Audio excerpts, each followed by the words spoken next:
Hello, my name is Vanessa Hakiza, and I am from Rondo. I am a part of the Tutsi tribe.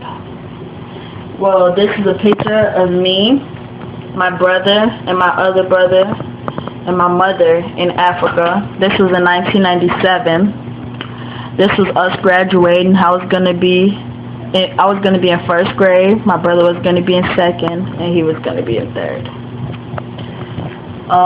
Basically, in Africa, we wear different clothing. This is my mom's dress. Like, this is the material of the clothes, like that, they wear and stuff with lots of color. It's very different from like what you guys wear, I would say. Well, a little bit about myself. I was born in Africa. My mom is Rwandese and my dad is Congolese, and I am Tutsi. Being Tutsi, it's like, for instance, like being Jewish or something. The reason why I say Jewish is because, well, if you guys ever heard of the genocide, they tried to wipe out all of my kind. They tried to kill all of the Tutsis. My mom and her sisters and her brothers, they were in the actual camp. Like, you guys ever seen the movie Hotel Rwanda? My aunties was in it for real. And that's how my mom had 13 siblings, and now she's left with one brother. They're all deceased. And, yeah, so that's what, basically that's why I just compared this to the two. I came to America in August 16th, 2000. I did not know how to speak English at all, so that's why I was 19 when I graduated. Because they had to hold me back. They had to hold me back, not like everybody else. So I had to have somebody walking around with me, like 1st through 5th grade, walking around me, teaching me what this was, what that was. And I was always the oldest out of my class. It's kind of hard coming from a different country because, well, you're not accepted. You're different, so people look at you like, ew. And growing up in America was kind of hard because, like, I had to adjust, like, to a different lifestyle. Yeah, I came here in a real, like, young age, but still, it's different. Coming here, speaking a different language, looking different from everybody else, dressing different, they alienated me, and just, like, everybody used to just make jokes about it, like, oh, you're from Africa, do you guys wear clothes? Yeah, we wear clothes, as you can see. All the stereotypes is not true. There is parts of Africa that is like that, though. There are a lot of hungry people.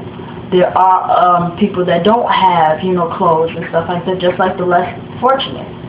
The same way in America, you guys have homeless people, the less fortunate people. But that does not make us less human than you Americans, and that does not make you guys better than us. That does not make us better than you. But yeah, I did not know English, and now everybody don't even believe it when I say I am from Africa because I speak it so fluently. Although my mom and dad, they still have an accent.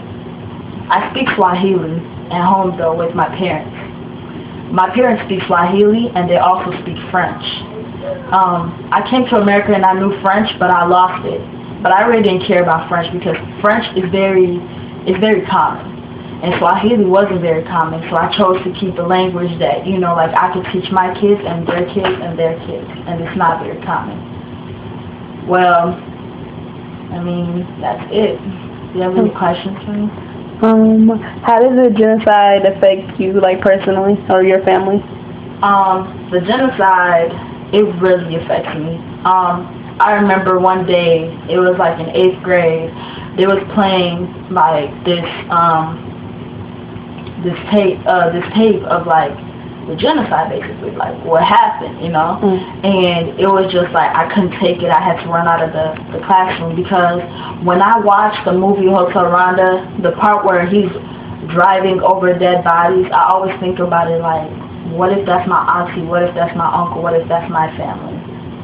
It's hard, like, seeing all that stuff and coming to America and hearing what people cry about and what people complain about. It's like, wow, you guys need to grow up, because like, everybody, like, especially since Thanksgiving approaching, like, that's very hard on me, like, the holiday season, because, you know, Thanksgiving, I see everybody get together. You guys have big family parties, all your aunties, all your uncles. Well, I don't have anybody in America.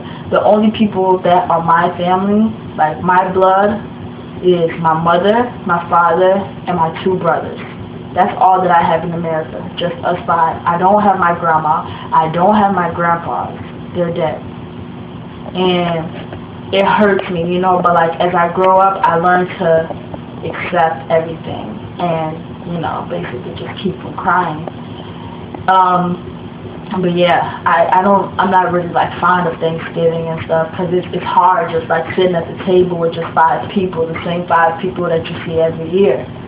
So we do try to have our friends over and stuff like that. It's not, I would say it's not normal, you know.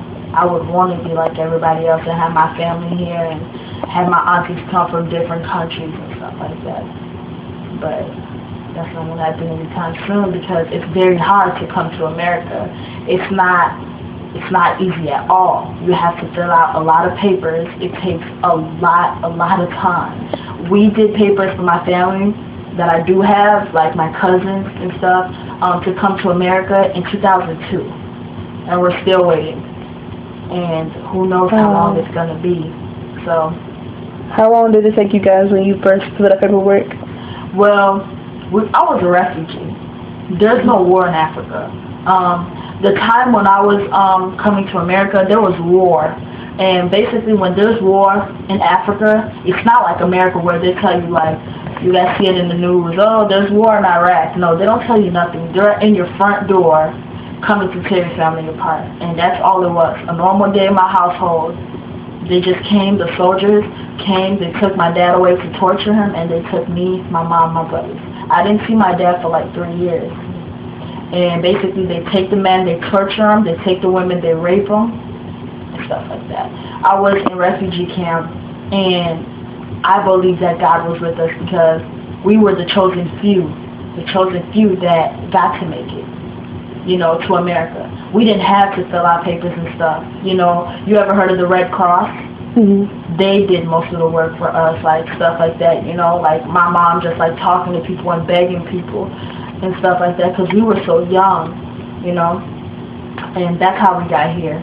But, you know, when there's not war and people are just trying to come here, it's not easy like that. It's not easy, because like, why do you want to leave? Give us a better reason, you know? It's not like that. That's why it's the same way as Mexico. When they try to come out here, they cross the border. It's not that easy to come to America. But how was it like living in the refugee camp? Like, what was that like? Do you think that the U.S. helped like while you were there? Like the Red Cross, you talked about that. Like, how was that experience? That experience was hard because, well, it's dirty and it's disgusting. We slept on floors, and it's just like a lot of people everywhere, sleeping everywhere on the floor, like everywhere. And it's just like uncomfortable, like, am I going to get raped? Am I going to get touched? Is anything going to happen to me? You know, am I going to get hurt? Is this the night I'm going to die? It was very uncomfortable. The food was disgusting. The water was like brown. But we had to survive. Like, we had to do what we had to do and stuff. Like, well, the refugee camp is basically jail. That's it. And that's where the genocide put you at? Yeah. We was basically in jail. And I never forget this, because it's going to be in my mind forever.